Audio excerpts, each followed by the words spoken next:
Today, I'm very excited to have Benny Gorell with me. Benny, how are you? I'm good, brother. How are you? I'm well, mate. Thanks so much. It's for jumping on. I think it's an episode that I've been really looking forward to because whilst you're a little bit different to some of the guests that I've had on previously, I think your story is very powerful and worth sharing. So, like a lot of people, they want to run a marathon, and I love that. I think running a marathon for many is a bucket list item, and it's a dream come true, and it's such a beautiful experience for most people. But what was your experience like running a marathon? Mate, there's lots to unpack, as you know, and the reason that you've got me on today is I've had quite an interesting journey post-marathon. I am one of those people who likes to push myself to the limits. I was told by a coach once, if you want to push yourself to the limit, eventually you'll find it. I found my limit.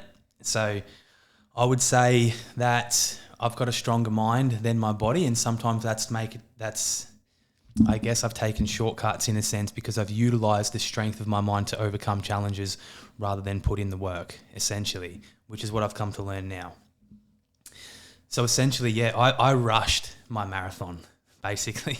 Like how are we talking? Like what was the preparation like to get to a marathon? Less than 3 months from no running at all to struggling to run 8Ks, from 8Ks to 40 in probably 3 months. But in hindsight, and I do want to put a caveat on that, it wasn't just the run that led me to the state that I'm in today. It was an accumulation of things, but that was just one of those things that I pushed too hard, too fast, and my body didn't like it, essentially. So basically got through that. I'd run my first half in an event and I felt really good. And I was fit enough to do that. I could run 20, 30 Ks on the weekends and I was quite capable of doing so. But got a bit cocky, got a bit egoic. I ran a half one weekend and said, I'm going to run 40 next. And so I went straight out. I worked 6 days straight, had no days off. And then on the 7th day, got up, went out. And those days where you just don't feel good from the start, essentially. I wasn't feeling good anyway, but because I'd said I was going to do it, I just pushed through and I hit about 30 Ks. My gait went, I was limping. By probably 32 Ks, I was crying, having emotional breakdowns. All the emotions were coming up. And I knew that it was not good, but you listen to all of this Goggin stuff, just push. It's all going to be all good. Your mind, overcome your body. And so I thought, fuck it, let's go. And I pushed through and I walked a little bit and I pushed and I got through and I was beat up, but I was quite stoked. The next day, I had chest pain, heart palpitations for about 6 hours straight. Wow. Yeah. Coming from a guy that, was before that quite fit. I could run 20 and 30 Ks, no probs, and I could go to lunch afterwards. To have chest pain was quite scary. Ended up going to the hospital, had bunch of chest scans, x-rays, echocardiograms, all sorts of different things. Your heart's fine, get out of here. The next week, I was almost fainting at work. I was almost fainting in the kitchen, had low blood pressure, had chest pain again, and had all these ongoing symptoms. About 2 weeks later, all my energy went from me. I was having to nap at smoko and lunch at the job I was at. I'd run out to the car at 9 o'clock and at 12:30 and I'd nap for basically the whole thing. It was more important for me to rest than it was for me to eat. And I was so exhausted that was my absolute priority. It's been a really interesting journey ever since, and I'm still facing a lot of the struggles that I was back then, and it's been 3 years. I've come to learn a lot of things now since that. It's been a very interesting journey and a very interesting 3 years, and an accumulation of things. But essentially that having no prep, having no foundational fitness, no foundational strength, no foundational, resilience in my body. And as I said, I was just pushing myself to the limits, not just in that run, but prior to that with work, with weekends, with everything, just not letting my body rest. And we can dive into that a bit more if you like, but essentially that was the straw that broke the camel's back, and albeit it was a pretty big straw, it definitely shifted everything in my physiology, and I still haven't fully recovered, and it's been 3 years. So Yeah, mate, it sucks. And I think that's why I was so keen to have you on, because we've obviously had these conversations off air, and you know, the fact that 3 years on, some days you're still having to leave work early and really dealing with this fatigue, or just, you know, you're in that exact same position or a very similar position. And it's hard to believe that it can be going on for that long. But I think that's why it was so important to have this conversation, because people like David Goggins, who are incredible role models for so many people, and you know, he's a role model for me. And I think that he's definitely got his place, but sometimes his message is misunderstood. And a perfect example of that is last week I was at his Australian tour and listening to him, and there was a guy in the crowd who's like, "Goggins, I love you, man. Like, I love everything you're about. Work hard. You know, should I be pushing?" He said, "I do Taekwondo. Should I be training at 100% every day?" And Goggins like, "No, it doesn't matter what discipline it is, whether it's running or Taekwondo, swimming, weightlifting, whatever. You should be doing 80% of your sessions at an easy heart rate zone." And I think that that's so often missed. You know, Goggins runs 100 miles a week, it's 160K weeks. And yes, he obviously has had a base. So again, a little bit different, but 80% of his training is at an easy heart rate. And so often people don't see that. Yeah, I think you see the snippets on Instagram which go for 30 or 60 seconds, and it's taken out of context, isn't it, really? Because you just see this. And it's fine, and it is good. You need to be able to push. But I guess the message here that we wanted to talk about is understanding when to push and when not to push. And I think myself personally, I had no idea when to rest, when to recover, how to scale things, how to do things properly. And I've always done things by will and effort, not by strategy and technique, and not by planning and preparation. So I guess my message to anybody that's out there is understanding. I think what needs to come first is understanding prep, strategy and technique, and then applying grit and determination to that. But if you just go out and balls to the wall with grit and determination and all of that, but you don't have a plan and a strategy behind it, eventually you're going to run out of steam. You're going to run into a problem. Something's going to happen. It still needs to have some sort of strategy behind it. Yeah, absolutely. Because like, you could get there, like you did. You did achieve that marathon, but then what's on the other side? Yeah. And I think one of the things that I really liked what you mentioned before is like, you didn't realize, you know, it was accumulative fatigue. It wasn't just your training, but you were working 6 days and then the next day getting up to run 40 kilometers. Like, that's huge. And that was something that I was really keen to dive into, because often people see these endurance feats. Like, for example, my Cairns to Melbourne run last year, or Erkana Murray Bartlett, who's just run the tip to toe, Sam Gash and all that she does. You know, people see these things and they think like, oh, I want to do that too, which is awesome. And, you know, I'm all for sharing that. As Sam's been a great mentor, I want to help others in that space. But I do think that people need to recognize that when we are out there on these big feats, a lot of our stresses are gone. So we're not working at that time. We don't have those same family stresses and things like that as well. So yes, you're out there covering an ultra marathon per day, but almost every decision is made for you. You know, you have people cooking for you. You have people helping with social media. You have people doing just about everything for you so you can focus on the job at hand. And it's a very different experience that very few people, you know, get the privilege of being able to experience themselves. But I think at the same time, it's, if you do want to take on one of these challenges, you know, whether it is run a marathon or a back-to-back running event, understanding that if you are working full-time and you have these things, then you've got to work out the right strategy. Yeah, for sure, man.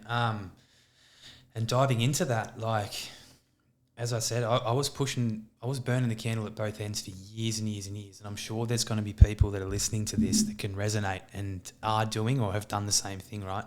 Because again, not just with running and physical exercise, we live in a world that celebrates hustle and does not reward rest and recovery. And we're lucky enough that we're in a good community of supportive people who now, myself included, understand the importance of when to push and when to rest. But I think society as a whole, we've kind of picked up this push hustle mentality, and we don't necessarily know, and it's not even that we don't know, there's just so much going on, right? Especially if you've got a family and you've got children and you've got work and you've got hobbies and all of these sorts of things. So, I mean, balance is a big word, right? But it's all about like, how do I incorporate what I'm doing into this busy schedule to a point where it's sustainable, I think, because since being on this journey, I've spoken to several people now, actually quite a few people who have reached quote unquote burnout, where their body essentially starts to pack in and shut down and say, I can't do this anymore. So to give you a bit of context, because I'm sure there's people that will relate to pieces of my story, if not the whole thing. But I started off, before my fitness journey, I was, I wouldn't say unhealthy, but had no idea about health or fitness, right? So I was just cruising through, just working. I was a Boilermaker. So I was surrounded by heavy metals, toxic fumes, grease, dirt, paint fumes, all sorts of different things, which are all toxic to the nervous system, all toxic to your respiratory system and everything to start with, right? And I worked as a Boilermaker for 11 years. So I was surrounded by in a toxic environment. Yeah. So these are the things that I think when you're moving into, health and fitness, that it's important to understand what sort of toxic load is potentially inside of your body already. Have you been around a lot of fumes or chemicals or things in your time? Because those sorts of things have an effect on your overall fitness and health. So I moved out of that and started to, I had my business. So I took over the company that I was working for, and unfortunately the company was struggling. So I was putting in anywhere from 70 to 90 hours a week at work to keep this joint afloat. And mind you, in a toxic, unhealthy environment. Again, I'm sure there's people that resonate working one job, two jobs, having a business where you just snowed in under. That stress, the effect that stress has on that constant stress, if you're working anything more than 60 hours a week, you're not getting a chance to recover. You're just constantly under stress. So you put 60, 70, 80 hours a week of that's just going to be chipping away consistently at your adrenals, at your nervous system, and just really starting to tax your body. And that sort of stuff can take years to recover from. Yeah. Anyway, when you've pushed yourself so hard for so long, as you know, with big runs, you should have time off, right? But we go from one thing to the next. So I come out of that busy period of work and started to find fitness and training. So then I was only working 5 or 6 days a week and probably 50 or 60 hours, a bit less. Only. Physically demanding work though. Mate, huge. That's still huge, 50 to 60 hours a week. Yeah, and then I would go to training after that. I started training to fight, so Muay Thai, and I was training 2 hours a day, 5 to 6 days a week on top of work. Now, here's an important thing that I think people need to understand where the symptoms start to show themselves. Yeah. If you need to nap at random times, like not need to nap, like really need to sleep, something's wrong. Something's up. Your body is taxed. So to give you an example, I would leave work and on the way to training, probably 3 times a week, I'd have to stop on the side of the road at any place that I could because I would need to have a bit of a sleep beforehand because I was so exhausted from the accumulation of work and training that I literally couldn't keep my eyes open on the road. And we pushed through that. I could have a coffee and I'd be fine. But that's your body saying, hey, I'm not okay. I'd have a coffee, then go to train for 2 hours, then go and do it all again. And you just kind of think, I think I'm just a bit sleepy, but I just need to sleep in this weekend. Yeah. Right? So I did all that, broke my hand in my first fight back, so I couldn't train. So that's when I started to run. And so all of these things have accumulated back to back to back to where I started to, run and scaled up my running because now I couldn't train to fight. I thought, well, what am I going to do? I'm going to start running. And I scaled that up too quick. And that was the straw that broke the camel's back, where it wasn't about maybe I need to nap on the way home from work. That was like a full-blown, I am fucked all the time, and that lasted for months and months and months to the point where I still now, there's been days recently where like a 500 to 700 meter walk will leave me shaking. This is from a guy that could run 30 Ks and go for brekkie, a 700 meter walk, my body will shake. So it's important to understand what I'm looping this back around to is your lifestyle and how you've been, how do you live? How do you rest? How do you recover? And I know there's people out there who, like me, don't know how to turn their fucking brains off and they push and they grind and they go from one thing to the next. And when they go at it, they go at it 100 miles an hour. And so the reason I'm talking about all this is because it's quite possible that at some point, if you don't know how to turn off, your body will turn off for you as a protective mechanism to force you to slow down. And it will say, I can't do this. And so I'm hoping that if somebody's listening to this, they resonate and listen to that before it's too late. if you're needing to nap, if you're feeling tired, if you need coffee when you first get out of bed each morning, if the only thing that's keeping you awake is stimulants and you're struggling, if your energy output is not at 100%, if you know you're stronger than you're actually able to lift, if there's not enough actual energy in your muscles and in your body, start to listen to that. Trust it. Listen to it. Say, what do I actually need? You don't need to go to the gym. You don't need to work out. Maybe you need a sleep. Maybe you need to go home and have a quiet night. So well said, Benny. I think, and this is pretty common in the running space too, it's called RED-S, and it means relative energy deficiency in sport. And often what happens is athletes will see their pace, let's say they're used to going for 5 runs a week, and their pace per kilometre is dropping. So they're starting to run slower, and then they push harder, because then they're like, well, what's going on? I'm losing my speed. Like, I need to work harder. I'm obviously not working hard enough.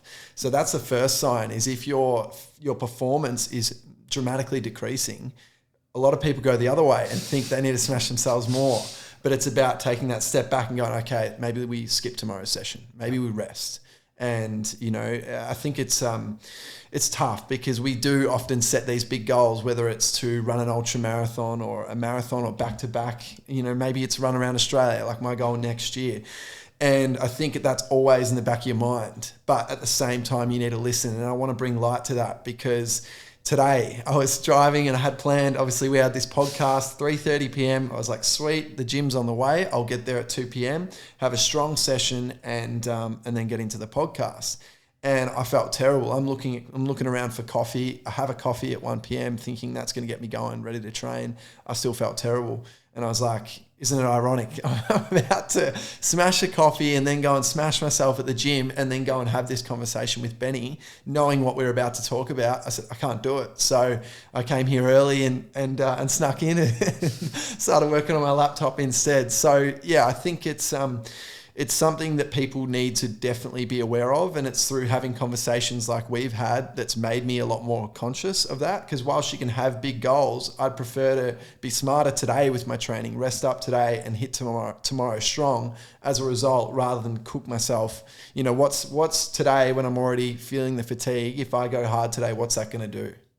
Yeah, you've really nailed it there, I think. And I never want to take away the big goals or the importance of pushing hard and achieving big things. Like, that's at the end of the day, it's great to have big goals. And for me personally, like, I want to get back to running and I want to run a marathon. Yeah. Right. But I want to do it properly. And so my message is not to make your goals smaller. It's to do them smart and to listen to your body in the process of that. And one thing that I think isn't talked about enough in any sport is your internal health. It's your nervous system health and your adrenal health, and how you're fueling your mitochondria and your ATP stores and stuff like that. You know, we talk about coffee, as you just said, and that was what I thought. Well, I'm tired, I'll have a coffee. What about actually supporting your body's natural energy production?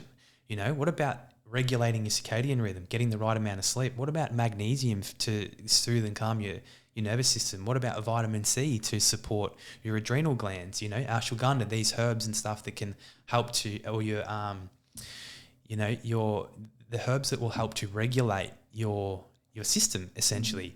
You know, and I think that's something that it's a whole different conversation, but I encourage people to look those things up for themselves, because coffee is not a sustainable energy source. And as I say, if you're relying on coffee every day, something's wrong. Yeah. You shouldn't. It's not natural to need coffee, and it's not natural. I'm not saying coffee's bad, but if your body needs it, something's wrong. Your body doesn't want to act like, I know since cutting coffee out how much more stable my energy is, for starters.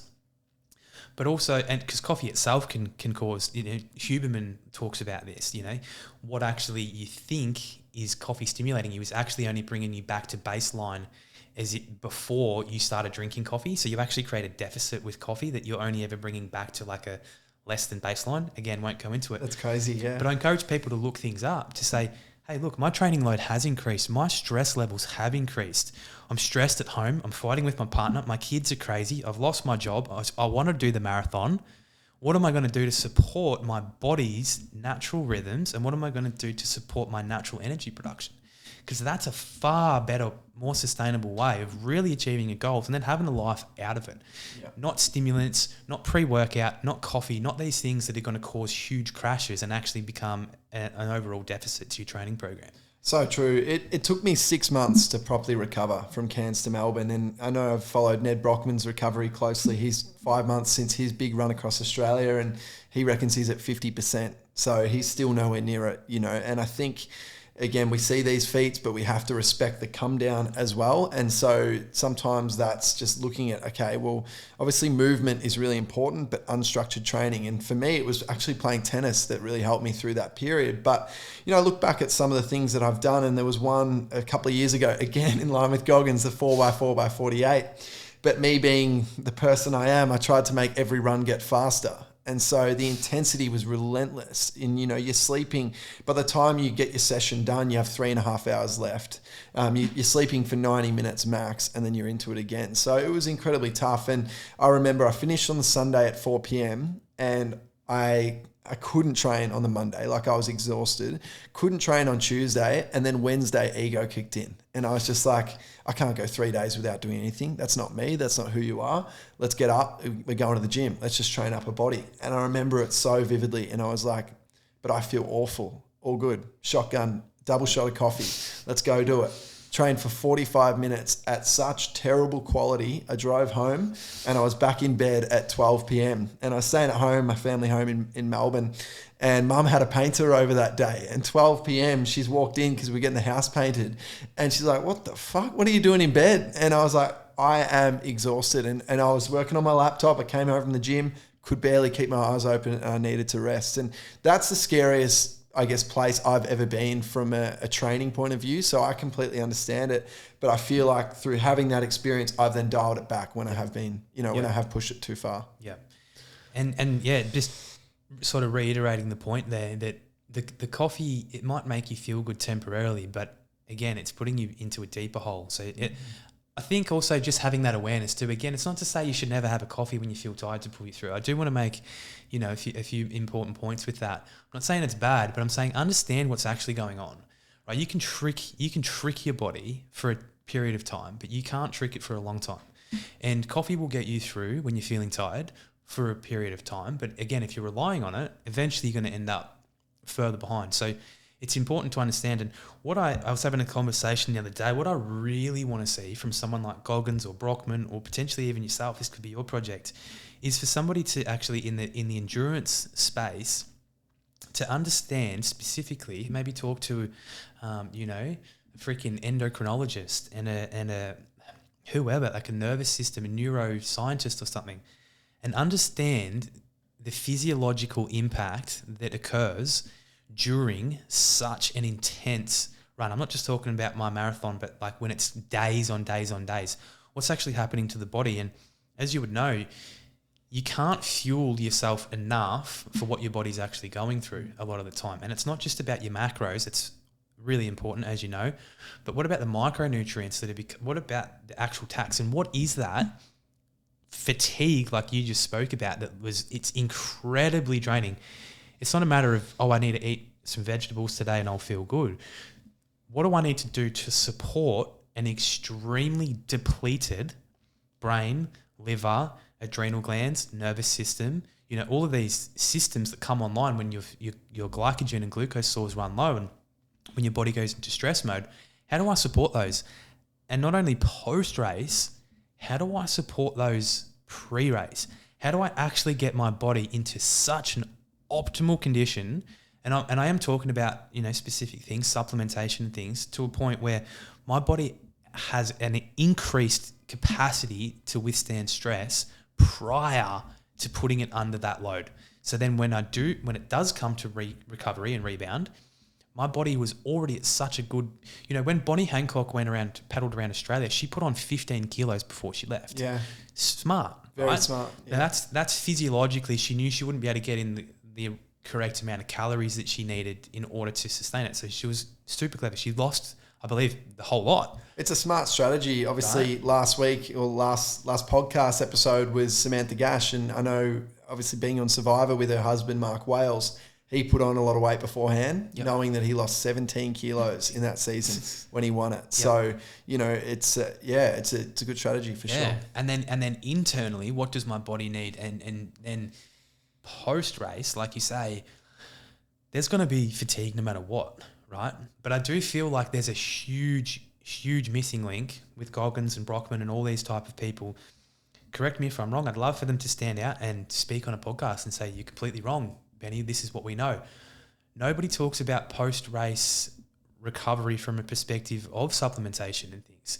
Yeah, we want to get good quality nutrition in, but you speak to any naturopath, nutritionist, anyone that actually understands fueling the body, it's not enough just to eat after doing something like that. Oh, I'm just going to eat a good balanced diet, get my protein in, get my vegetables in. Your body becomes severely depleted and traumatized. Absolutely. You actually damage quite a lot of your cells and tissues in multiple organs through your liver and all that sort of thing.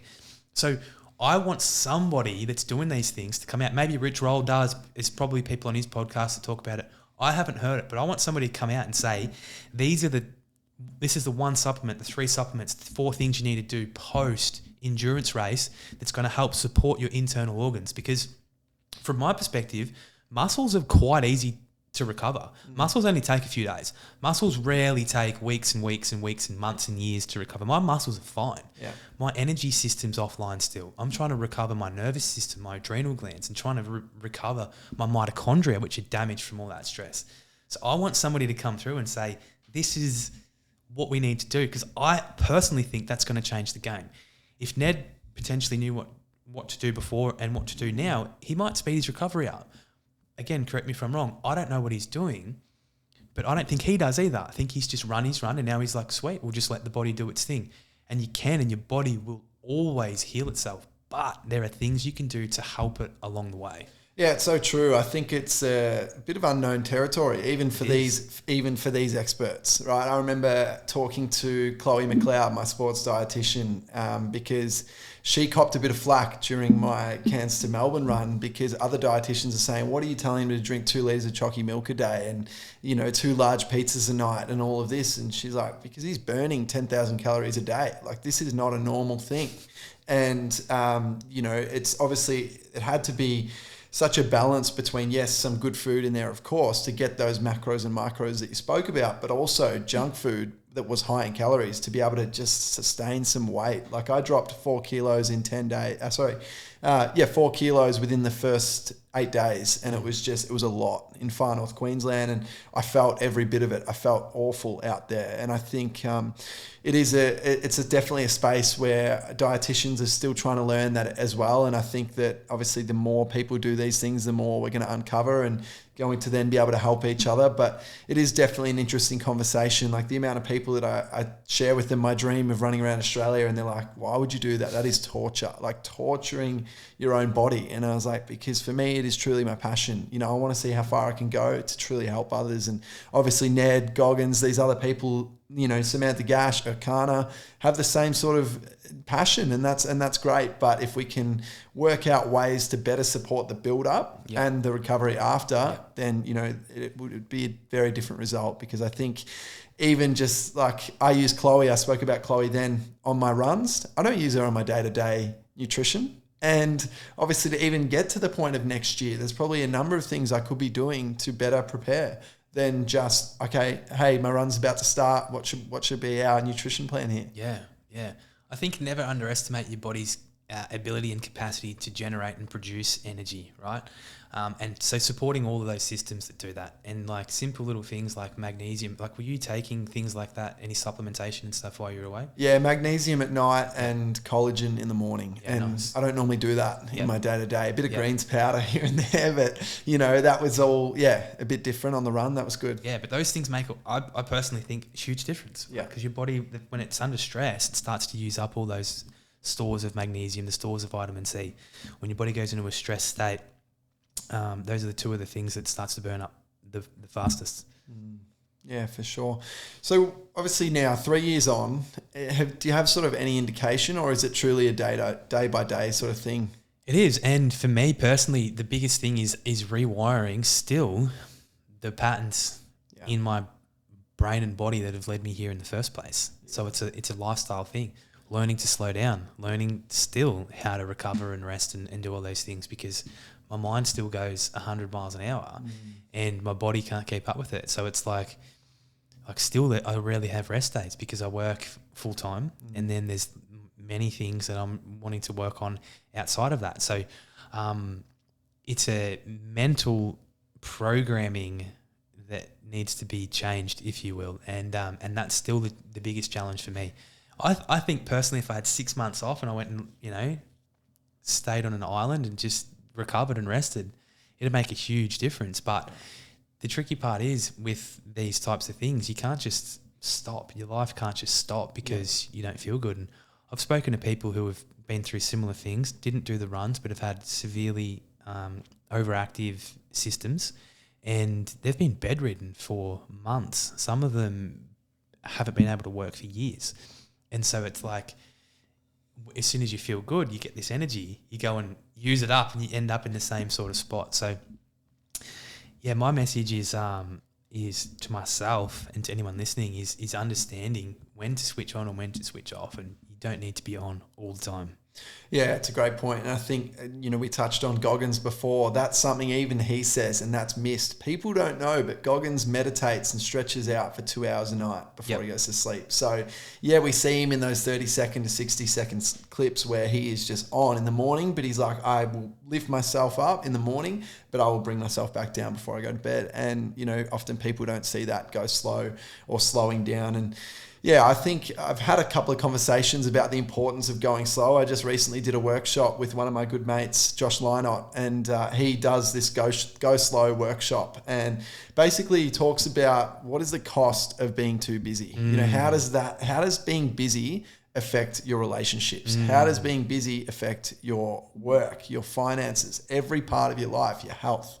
And you break it down and you're like, holy shit. Like if I am too busy, then I'm not going to make the call to my family back home in Melbourne and check in and see how they are. If I am too busy, what's that going to mean for my work? And I was like, that's so true. And, I think back to some of the days where I've just pushed and pushed and pushed, and I knew I was about to get sick, but you just keep on going because you're like, no, this is culture. This is what we're all in society. We're all just trying to push so hard.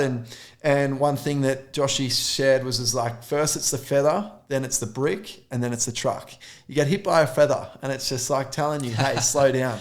Then you get hit by a brick and eventually you get hit by a truck and your body will force you to slow down. Yeah, that's a great metaphor, analogy. I resonate. For me, I didn't listen to the feather or the brick. Yeah. Essentially. And I think, not a lot of people do, because if you are hard-headed, if you've got a good, strong mind, then you probably won't. So I think it's just important to understand that without being scared or fearing it, there are trucks that can come your way, right? So it's like, don't be fearful of it, be mindful of it. It's like crossing the road, right? You don't get scared crossing the road. You don't worry about crossing the road. You don't, I shouldn't cross it. Yeah. You're just mindful that a car could come and hit you at any point. And it's a bit like that, I think. Like, don't be scared of training. Don't be scared of running. Don't be scared of being busy. Just be mindful that if it happens too much for too long, there could be a consequence to it. Definitely. And I think bringing awareness to the fact that you can mitigate some of those risks by getting experts to help you. So bringing in a coach who is going to help program you at the right level. So you don't jump from a half marathon straight to a full marathon, the next week. Yeah. I think when we look at things like that, and not just with running, you bring in the right people, whether it's a dietitian, nutritionist, people can help support you with all those macros and micros that we spoke about before. There's so many other factors that will be able to help you out. And yes, not encouraging that go, go, go mentality all the time, but it's always going to be there. We live in a world that is go, go, go. But how can you slow down, just enough and bring some awareness and support to the busy lifestyle that you have to live? Definitely. What you just said is super important. And again, I'm sure there's plenty of people that will resonate with this, but I can be I'll just work it out. Right, like I'll just do it. Or I'll just work it out. Like again, it's not something that I'm proud of or I think is a good trait. But sometimes you go, "Oh fuck, how hard can this be? I'll just try it." And I do now realize that itself can have consequences, because if you don't know what you're doing with certain things, you can hurt yourself. If you go into the gym and do perform an exercise wrong, you could hurt yourself, you get injured. And if you do scale your running too quick or your training or whatever it may be, and you don't understand what you're doing, it could be consequence. And for me, honestly, doing what I didn't think it was a big deal. Running 22 to 40, I didn't think that was, in hindsight, seeing what an actual training program looks like, I was being lazy by doing that because I didn't want to follow a program, but I also didn't know. So as you say, bringing in people to understand. I mean, from 20 to 40 is probably what? It's still a couple of months. Oh, absolutely. Like typically a half marathon to full marathon program is 12 to 14 weeks. Yeah. So there you go. That's 3 months. And yeah, I think that's why as coaches, it's being smart as well. It's drip feeding your programming to your clients. Like often I'm like, hey, you're going to see the next 2 weeks, but that's all you're going to see. Because if I gave you, Benny, 14 weeks of programming. Yeah. If I said to you, all right, you're going to do a 16K run this week, you might go, and that's week 1, you might go, oh, well, week 10 says 34. So let's just get out there and do 34. And that's sort of how people will think as well. But by obviously bringing in a coach that can help with the programming, and then that takes away some of the things. And I think obviously we have to make so many decisions in life as well. And that's why when your training is quite hard in nature, if you don't have to mentally think about it and create it and you can just follow a plan, obviously you're going to get a better result. Yeah. I think,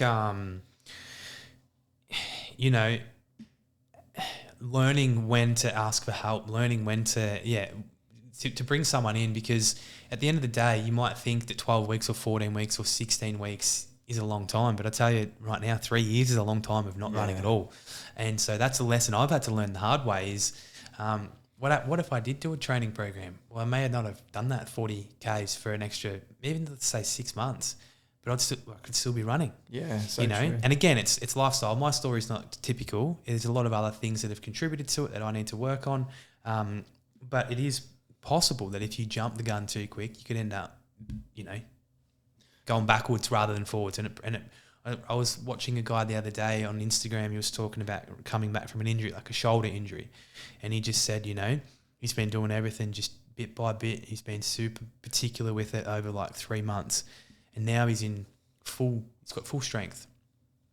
And he said, if I'd have tried to rush my recovery, he says, which is what a lot of people do when they start feeling good, they overdo things. He says, you put yourself back, and we're so impatient that we don't want to wait 3 months to have full strength back. We try and do things in one, but every time you do that and then take a step back and take a step back and take a step back, 6 months, 9 months, 12 months, you still got a niggly shoulder or a niggly hip or foot. So it's like, the programs are programs and plans for a reason, because it will get you there in the best, safest way possible. Yeah, it's being patient in the short term, knowing that long term you're going to be better, so much better looked after. Yeah. And I think understanding as well that people want to help you. Like so often, maybe there's people out there like you, Benny, that just think, oh, I'll figure it out. Like I'm strong in the mind and I can do it.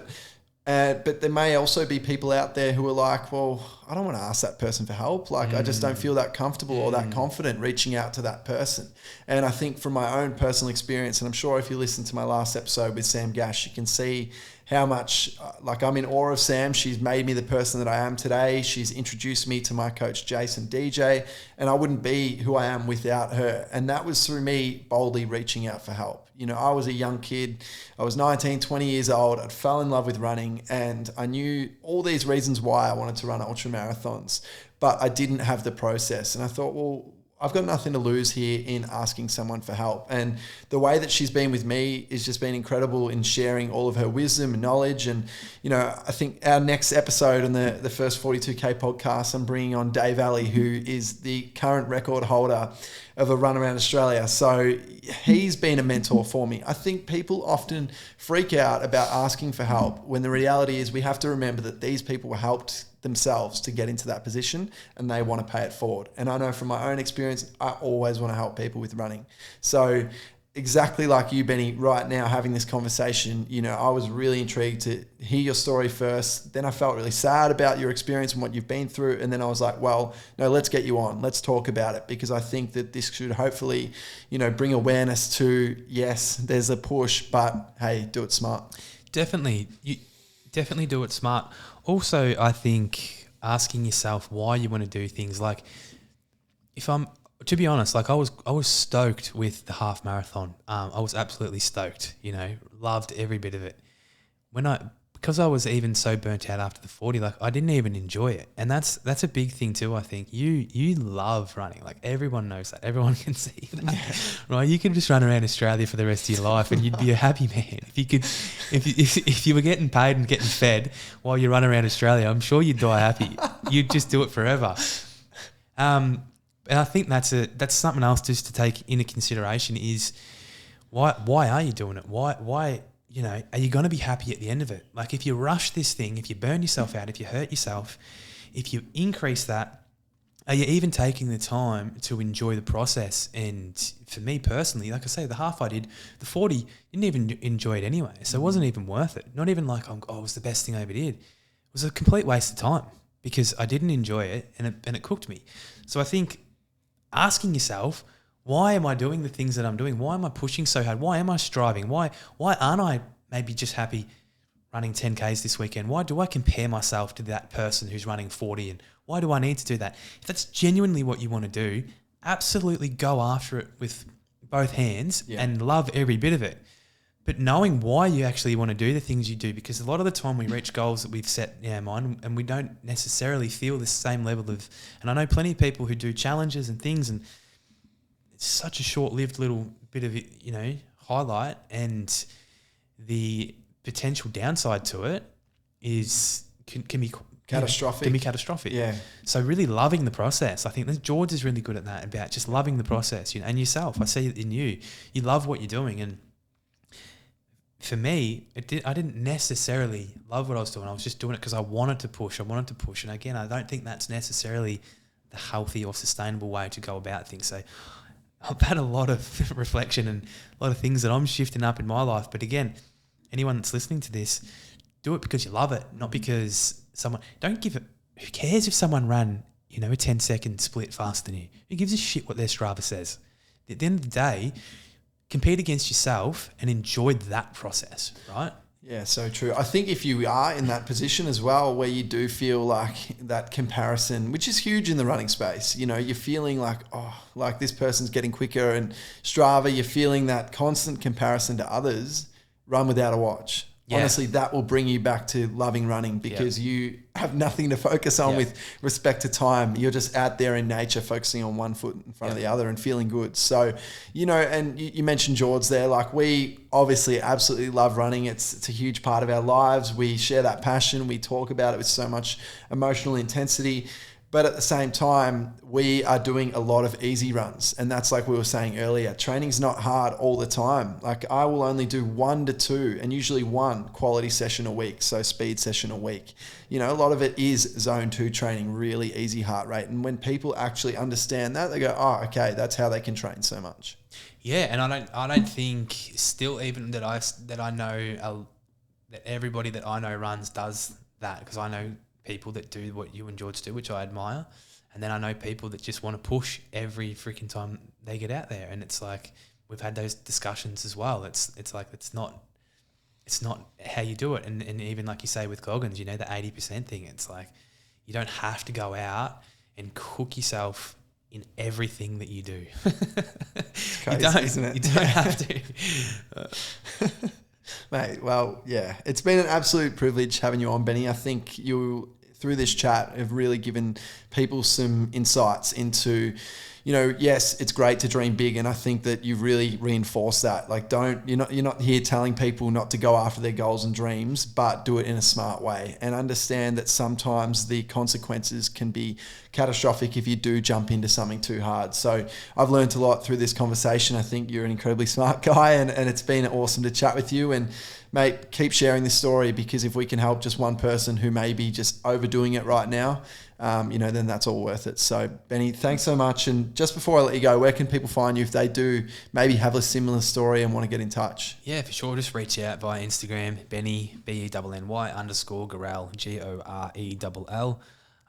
And yeah, mate, like I'll be back. I'm confident, like there's down days definitely, and it can beat your mind up a little bit, when there's things you want to do, you want to go for a run with your mates and you can't, but I'll be back, and I'll be back smarter and better than ever. And that's all that I want to inspire in others is to, like you say, go after your dreams, dream big, but do it in a sustainable way where you're happy along the process and the journey and you enjoy the ride. So when you get to the top, you can actually have a laugh and a smile with your mates and then catch up and go for another run next week and not have 3 years in between runs. So yeah, mate. Well said. And mate, I'd love to help you on that journey. So when we'll be back, Shawnee. When the time's We're right, back. Big Benny's running a marathon. That's it. Yeah, it might take me a bit longer to run this one in regards to my training program, but I'm here for it this time. Awesome, mate. Thanks again. Thanks, Shawnee.